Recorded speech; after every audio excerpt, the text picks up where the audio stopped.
Euzubillahimineşşeytanirracim. Bismillahirrahmanirrahim. Üçüncü söz. Bismillahirrahmanirrahim. Ya eyyühen nâsu'budu. İbadet ne büyük bir ticaret ve saadet, fısk ve sefahet ne büyük bir hesaret ve helaket olduğunu anlamak istersen şu temsili hikayeciye bak, dinle.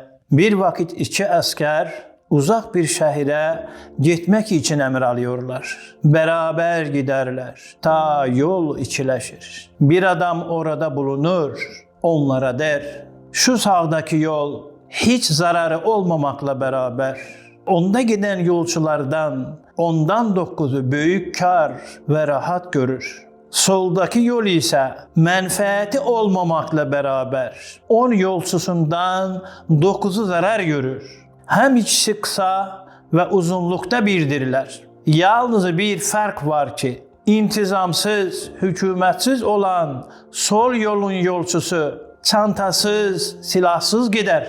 Zahiri bir hiffet, yalancı bir rahatlık görür. İntizamı askeri altındaki sağ yolun yolcusu ise mugaddi hülasalardan dolu 4 okkalık bir çanta ve her aduvu alt ve mağlup edecek 2 kıyyalık bir mükemmel miri silahını taşımaya mecburdur. O 2 asker, o muarrif adamın sözünü dinledikten sonra şu bahtiyar nefer sağa gider. Bir batman ağırlığı omzuna ve beline yükler. Fakat kalbi ve ruhu binler batman milletlerden ve korkulardan kurtulur. Öteki bedbahtı ise askerliği bırakır, nizama tabi olmak istemez. Sol yola gider. Cismi bir batman ağırlıktan kurtulur. Fakat kalbi binler batman minnetler altında ve ruhu hadsiz korkular altında ezilir.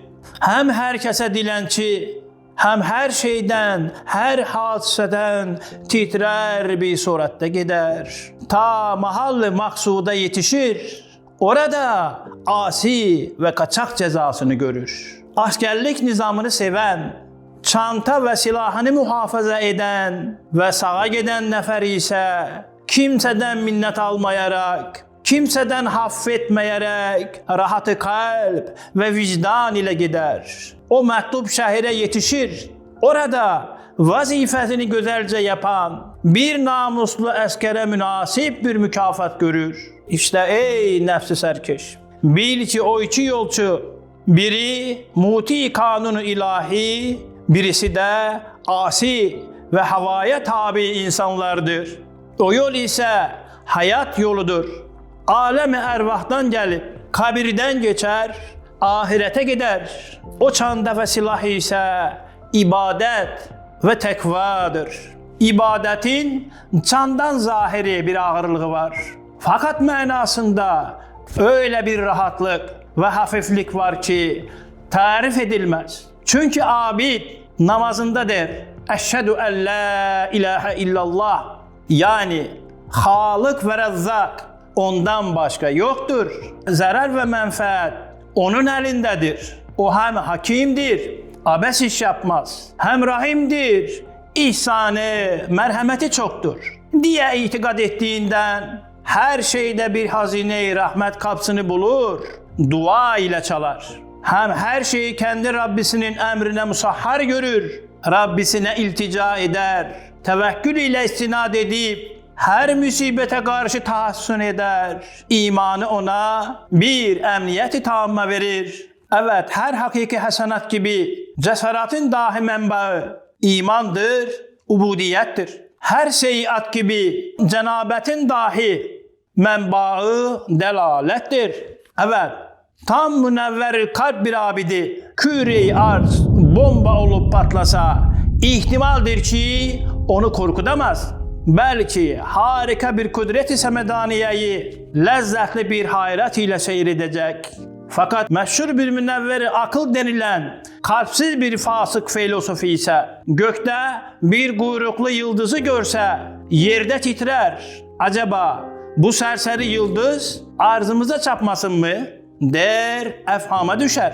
Bir vakit böyle bir yıldızdan koca Amerika titredi. Çokları gece vakti hanelerini terk ettiler. Evet, insan nihayetsiz şeylere muhtaç olduğu halde sermayesi hiç hükmünde bir şey. Hem nihayetsiz musibetlere maruz olduğu halde iktidarı hiç hükmünde bir şey. Adeta sermaye ve iktidar dairesi eli nereye yetişirse o kadardır.